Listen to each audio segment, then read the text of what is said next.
2004-ig, azt hiszem 2004 őszéig soha nem voltam az Anfield Roadon, mindig nagy álmom volt, hogy na a Liverpool pálya, hát fantasztikus hangulat.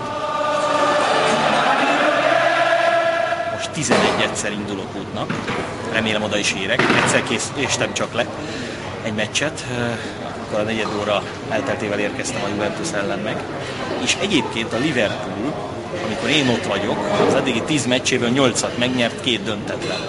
Real Madridnak nincs esélye.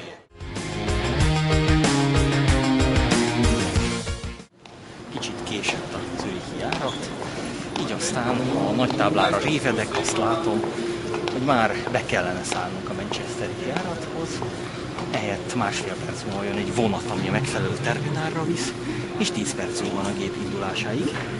Izgalommal azonban semmi ok, mert kifigyeltem, hogy mintegy 6-8 magyar futballszurkoló, köztük egy ismerős arc, akivel majd találkozhatunk még, későbbi adásainkban, vagy mostaniban, ugyancsak Manchesterbe tart a Liverpool Real Madrid és a Manchester Inter dupla BL meccsre. Úgyhogy várjuk a vonatot.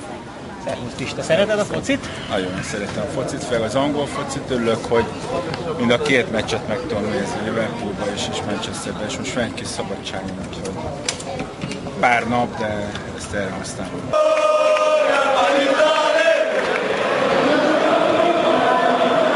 Ez ilyenkor kikapcsolódás, vagy látsz olyan dolgokat mondjuk a pályán, amit... Ilyenkor abszolút, ez abszolút kikapcsolódás. Én nagyon szeretem az angol focit,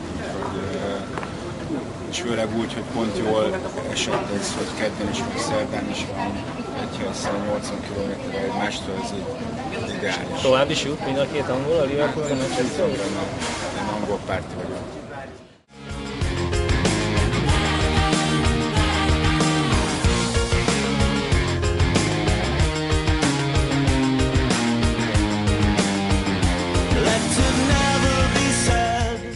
Old Hall Street 107, azaz 107-es szám alatti Radisson szállóba érkeztünk, ahol csekély készpénz ellenében 50 fontot kellett pluszban azért fizetni, mert nem hitelkártyával fizetünk, hát ha a minibárból megisszuk az összes viszkit és még pornófilmeket is nézegetünk, és még mindig fussa, akkor erre is szóval ennek tükrében adtak szobakulcsot, és bár még az esküt le sem tettem, úgy néz ki, hogy megkaptam a brit állampolgárságot is, így a nemzetközösség teljes jogú tagja vagyok.